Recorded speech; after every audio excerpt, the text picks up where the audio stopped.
तारीफ़ ज़कात। इस वीडियो के अंदर हम 3 चीज़ें बताएंगे आपको। किन लोगों को ज़कात देना जायज़ है, किन लोगों को ज़कात देना जायज़ नहीं है और किन लोगों को ज़कात देना अफजल है। बहुत अहम चीज़ें हैं। तो पहली चीज़ है किन लोगों को ज़कात देना जायज़ है। इस ज़माने के हिसाब से 4 लोग ऐसे हैं जिनको ज़कात आप दे सकते हैं। पहले फ़कीर कहते हैं शरीयत के अंदर कि ऐसा आदमी जो निसाब का मालिक नहीं है, यानी इतना सोना, इतना चांदी, इतना माल तिजारत नहीं है कि उसके ऊपर ज़कात फ़र्ज़ है, और उसके पास ज़रूरत का सामान तो है लेकिन ज़रूरत से एक्स्ट्रा कोई सामान नहीं है, उसके पास एक्स्ट्रा सामान इतना नहीं है कि वो निसाब को पहुँचे। तो ऐसे बंदे को शरीयत की निगाह में फ़कीर कहते हैं, उसको आप ज़कात दे सकते हैं। तो पहला मसरफ़ है फ़कीर, जिनको आप ज़कात दे सकते हैं। दूसरे जिसको आप ज़कात दे सकते हैं मिस्कीन ऐसा बंदा जिसके पास कुछ भी नहीं है, ज़रूरत से बढ़ के एक्स्ट्रा ज़रूरत का कुछ भी नहीं है, उसको मिस्कीन कहते हैं, तो उसको भी आप ज़कात दे सकते हैं। तीसरा बंदा कर्ज़दार, उसके पास ज़रूरत का सामान तो है और कुछ माल भी है, लेकिन अगर वो माल वो क़र्ज़े में दे दे तो इसके पास निसाब के बक़द्र माल नहीं बच रहा, यानी 7.5 तोले सोना, 52.5 तोले चांदी के बक़द्र माल नहीं बच रहा क़र्ज़ देने के बाद। तो ऐसे कर्ज़दार को भी आप ज़कात दे सकते हैं, ऐसे कर्ज़दार को भी ज़कात दे सकते हैं, क्योंकि वो देने के बाद वो आदमी जो है मोहताज हो जा रहा है, तो इसलिए उसको आप ज़कात दे सकते हैं। तो कर्ज़ा में जो डूबा हुआ आदमी है उसको भी आप ज़कात दे सकते हैं। चौथा मसरफ़ है मुसाफिर। एक आदमी सफ़र पे गया और सफ़र में वहाँ पर परेशान हो गया हो, अपने मुकाम पर अपने मुल्क में वो आदमी अच्छा है, उसके पास माल है, पैसा है, लेकिन वो सफ़र में लुट गया, कुछ चोरी हो गया उसके पैसे, तो ऐसे मुसाफिर को भी आप ज़कात दे सकते हैं। इस ज़माने के अंदर ऑनलाइन ट्रांसफ़र वगैरह है चीज़ें, लेकिन पहले तो बहुत मुश्किल था। सफ़र में कोई आदमी परेशान हो जाता तो परेशान हो जाता। आज भी अगर कोई सफ़र में परेशान हो गया तो उसको आप ज़कात दे सकते हैं। तो ये 4 मसरफ़ है जो ज़माने के अंदर आसानी के साथ आप इन लोगों को आप ज़कात दे सकते हैं। उसके बाद दूसरा हिस्सा हमारे इस वीडियो का कि किन लोगों को आप ज़कात नहीं दे सकते, उसको आप 1 बाय 1 समझें। सबसे पहले वो शख्स जिसके ऊपर ज़कात फ़र्ज़ है उसको आप ज़कात नहीं दे सकते हैं।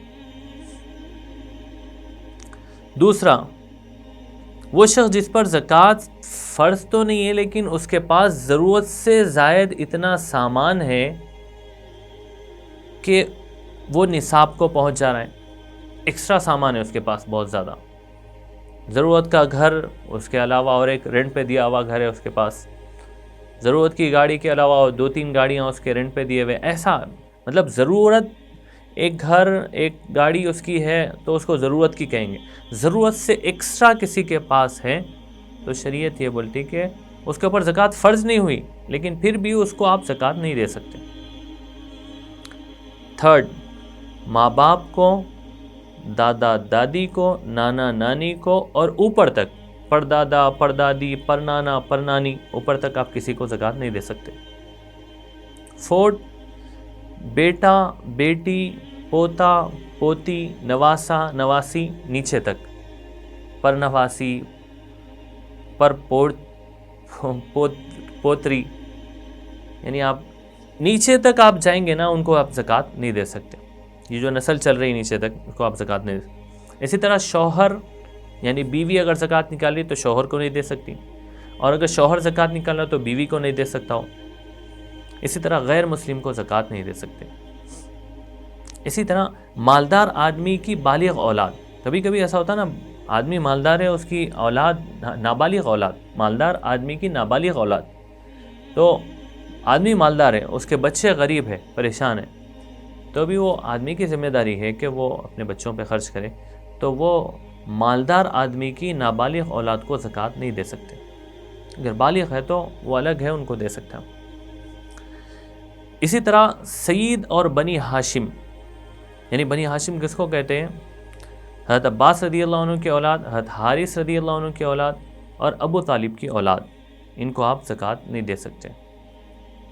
تو یہ ایسے لوگ ہیں جن کو آپ زکوٰۃ نہیں دے سکتے۔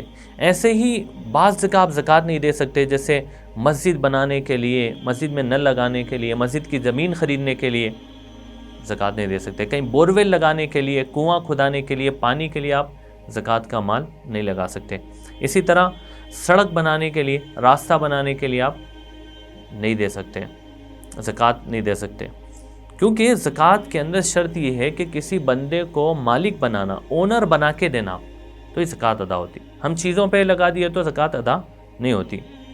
اسی طرح زکوٰۃ کی نیت سے قرضہ معاف نہیں کر سکتے کسی کا۔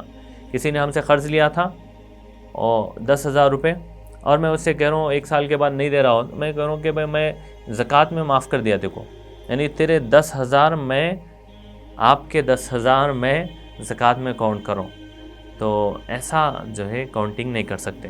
تو یہ ایسے لوگ ہیں جن کو آپ زکوٰۃ نہیں دے سکتے ہیں۔ اسی طرح ایک بات اس کے اندر یہ بھی ہے کہ ایک ہی بندے کو اتنا مال زکوٰۃ کا نہیں دے سکتے کہ وہ خود جو ہے نصاب کا مالک ہو جا رہا، یعنی 7.5 تولے سونا، 52.5 تولے چاندی کے اتنے پیسے ایک بندے کو اٹھا کے نہیں دے سکتے ہیں، مکروہ ہے۔ ہاں اگر کوئی آج کل چونکہ مسائل ہے کہ کسی کا آپریشن ہے، وہ دے ہی نہیں سکتا بیچارہ، ایک ساتھ دینا پڑا، تو آپ دے سکتے ہیں، لیکن یہ بات ایک کتابوں کے اندر لکھی ہوئی ہے کہ ایک ہی بندے کو اتنا زیادہ مال نہیں دے سکتے کہ وہ نصاب کا مالک ہو رہا ہے۔ تو یہ دوسرا حصہ تھا ہمارا۔ اب ہمارے اس ویڈیو کا تیسرا حصہ، کن لوگوں کو زکوٰۃ دینا افضل ہے، زیادہ ثواب زکوٰۃ دینے میں کب ملے گا؟ جب آپ ان لوگوں کو دیں گے۔ وہ کون لوگ ہیں؟ کیا وہ اپنے رشتہ دار، سب سے پہلے بہن، بھائی، ان کی اولاد، چاچا، پھوپھی، خالہ، ماموں، ساس، سسر، یہ جتنے قریبی رشتہ دار ہیں نا، ان لوگوں کو زکوٰۃ دینے میں زیادہ ثواب ہے۔ اس کے بعد جو پڑوسی ہیں، ہمارے پڑوسیوں میں کوئی محتاج ہے، پریشان ہے، ان کو زکوٰۃ دینا افضل ہے، زیادہ ثواب اس کے اندر۔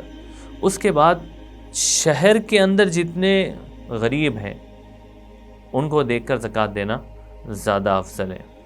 اس کے بعد ایسے لوگوں کو زکوٰۃ دینا زیادہ افضل ہے جن سے دین کا فائدہ ہو، جیسے علم حاصل کرنے والے طلباء پر، علم دین حاصل کرنے والے، مدارس کے جو بچے ہیں ان کے اوپر، جو معلمین ہیں یعنی مدارس میں پڑھانے والے، بچوں کو قرآن پڑھانے والے، ایسے لوگ اگر محتاج ہوں اور زکوٰۃ کے مستحق ہو تو ان کو زکوٰۃ دینا زیادہ افضل ہے، تاکہ دین کا نفع ہو، علم جو ہے علم کی اشاعت ہو۔ تو یہ ایسے لوگ ہیں سارے جن پہ آپ خرچ کریں گے زکوٰۃ کا مال تو زیادہ اجر ہے، زیادہ ثواب ہے اور افضل ہے۔ اس کی ساری تفصیل فتاوی شامی والیوم نمبر 7 پیج نمبر 230 پر لکھی ہوئی ہے۔